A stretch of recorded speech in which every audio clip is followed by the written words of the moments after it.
पिताश्री, मुझे एक प्रश्न पूछना है। क्या मानव शरीर एक समय में एक से अधिक कार्य कर सकता है? नहीं पुत्र, मानव शरीर एक समय में अनेक कार्य कर सकता है। उसमें एक क्षमता है। अगर हम अपने मन को केंद्रित करें और अपनी ऊर्जा का सही उपयोग करें तो हम असंभव को भी संभव बना सकते हैं। हमारे अंदर वो सामर्थ्य है जो हमें कठिन से कठिन परिस्थिति में भी सफलता दिला सकता है। फिर ऐसा क्यों कहते हैं कि उन्हें जब कोई काम एक साथ करना पड़ता है तो वे उलझ जाते हैं? वो इसलिए पुत्र, क्योंकि मनुष्य संतुलन नहीं बना पाते हैं। संतुलन? हाँ पुत्र, जीवन में संतुलन का होना बहुत महत्वपूर्ण है। चाहे वो विचार हो, भावनाएं हो या कार्य। जब हम एक ही दिशा में झुक जाते हैं तो अपनी शक्ति और शांति को खोने लगते हैं। अगर मनुष्य अपने मन और भावनाओं को संतुलित करना सीख जाए तो कोई भी परिस्थिति उसे हिला नहीं सकती। संतुलन से ही जीवन में सच्ची शांति और सफलता प्राप्त होती है। सुनो, मैं तुम्हें एक उदाहरण से समझाता हूं। पुत्र, तुमने वो खेल देखा है जिसमें एक व्यक्ति एक पतली रस्सी पर चलता है जो बहुत ऊंचे पे बंधी होती है। हाँ पिताश्री। तो उस रस्सी पर चलते समय अगर वो व्यक्ति एक ओर अधिक झुकेगा तो गिर जाएगा, या अगर वो दूसरी ओर अधिक झुकेगा तो भी गिर जाएगा। तो उसे क्या करना चाहिए? समझो पुत्र, वो रस्सी जीवन की तरह है। किसी भी ओर ज्यादा झुके तो गिर जाओगे। इसलिए हमें संतुलित होकर आगे चलना चाहिए।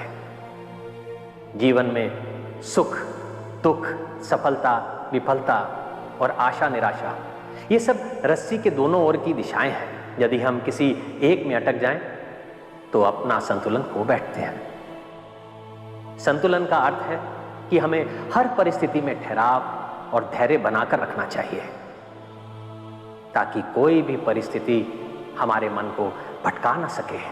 अर्थात यदि मनुष्य संतुलन बना ले तो वो जीवन की रस्सी पर भी सरलता से चल सकता है। सही कहा पुत्र, हर कदम सावधानी से और होश में उठाना चाहिए, जैसे रस्सी पर चलते समय होता है। तभी हम अपने मार्ग पर स्थिर रह सकते हैं।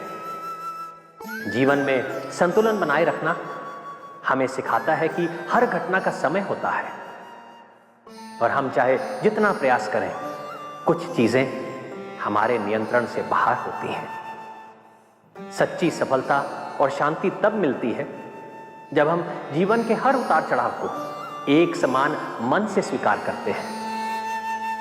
याद रखो पुत्र, संतुलित व्यक्ति ही उस अंतिम लक्ष्य तक पहुंच पाता है क्योंकि उसका मन विचलित नहीं होता और वो निरंतर अपने पथ पर अग्रसर रहता है।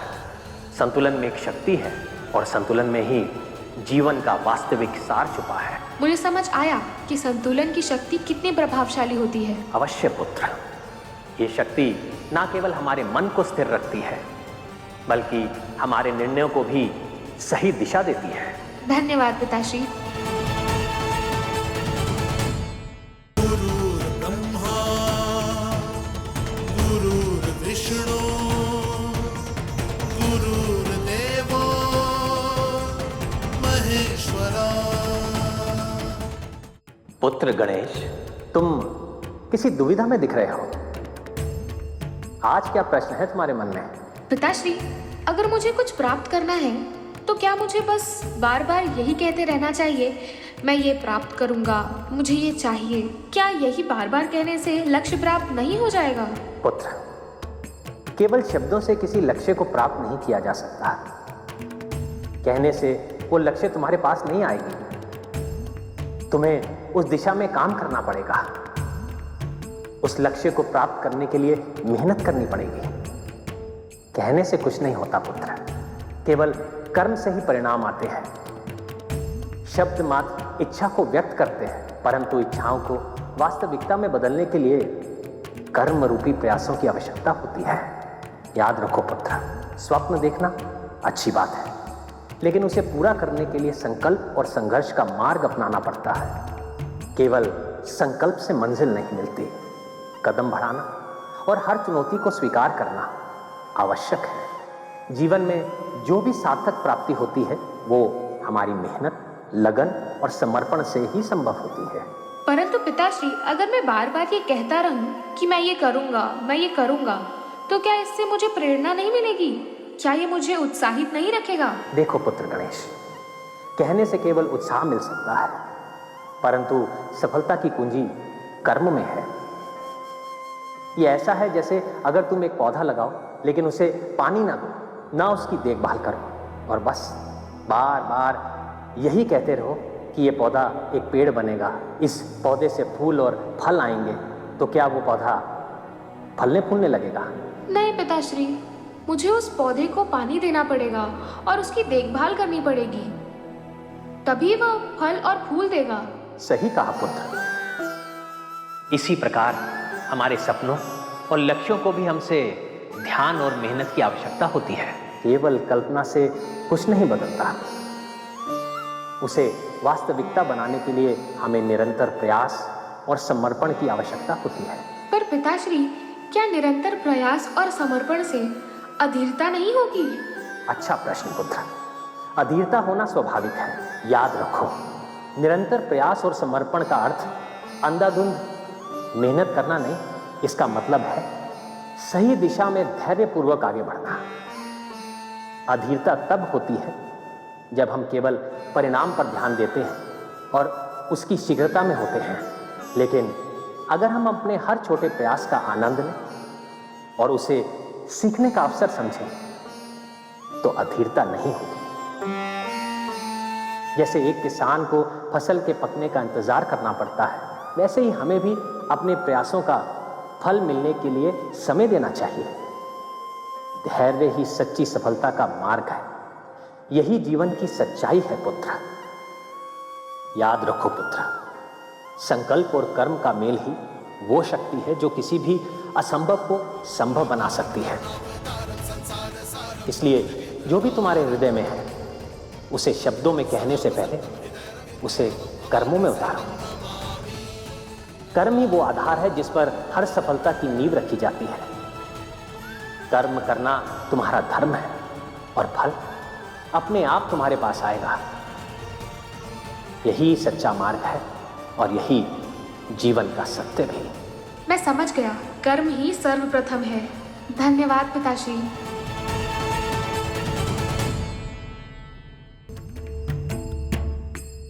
पिताश्री, मनुष्यों के पास बहुत सारे काम होते हैं और फिर भी वे हमेशा सोचते रहते हैं कि मैं ये कल करूंगा, ये काम मैं कल करूंगा। क्या ये उचित है? पुत्र, ये उचित नहीं है।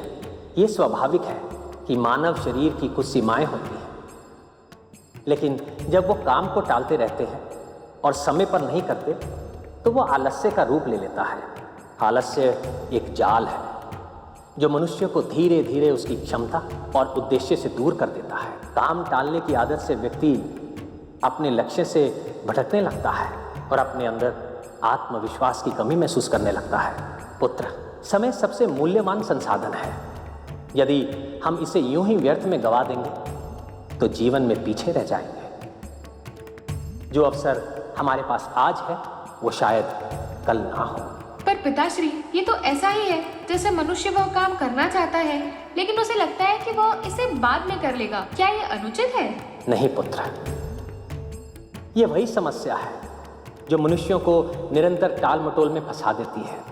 टाल मटोल को समझो, ये ऐसा है जैसे तुम एक नाव में यात्रा कर रहे हो और उसमें एक छोटा सा छेद हो।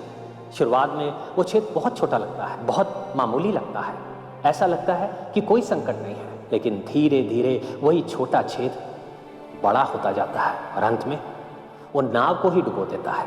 यही हाल टाल मटोल का है। जब हम किसी काम को कल पर छोड़ देते हैं तो ये आदत बन जाती है और हम खुद को आलस्य और लापरवाही के जाल में उलझा देते हैं। हर दिन हम सोचते हैं कि कल ये काम कर लेंगे, पर हर कल एक आज बन जाता है और हम काम अधूरा छोड़ते चले जाते हैं। टाल मटोल से समय बर्बाद होता है और हमें इसका एहसास तब होता है जब बहुत देर हो चुकी होती है। समय बहुमूल्य संपत्ति है जो एक बार चली गई तो फिर वापस नहीं आती। टाल मटोल से हम न केवल अपनी सफलता को दूर करते हैं बल्कि अपने आत्मविश्वास और आत्मसम्मान को भी खो देते हैं। तो पिताश्री, टाल मटोल शुरुआत में इतना खतरनाक नहीं लगता, लेकिन वह धीरे धीरे बड़े नुकसान का कारण बन सकता है। बिल्कुल पुत्र गणेश, ये समझना जरूरी है कि जब हम एक कार्य को समय पर पूरा करते हैं तो ना केवल हम अपने लक्ष्य के करीब पहुंचते हैं, बल्कि एक संतुष्टि और ऊर्जा का अनुभव भी करते हैं। पिताश्री, मैंने देखा है कि मनुष्य अपने जीवन में आलस्य के कारण अपने कार्यों को टालते रहते हैं। आलस्य इंसान की उस प्रगति को रोकता है जो वो थोड़े से प्रयास और दृढ़ता से प्राप्त कर सकता है। याद रखो, हर एक दिन, हर एक क्षण में तुम्हारे पास कुछ करने का अवसर है। अगर तुम आज अपना काम समय पर करते हो, तुम्हारा कल सफलताओं से भरा होगा। मैं समझ गया पिताश्री, हर पल मूल्यवान है और उसे व्यर्थ नहीं जाने देना चाहिए। धन्यवाद पिताश्री।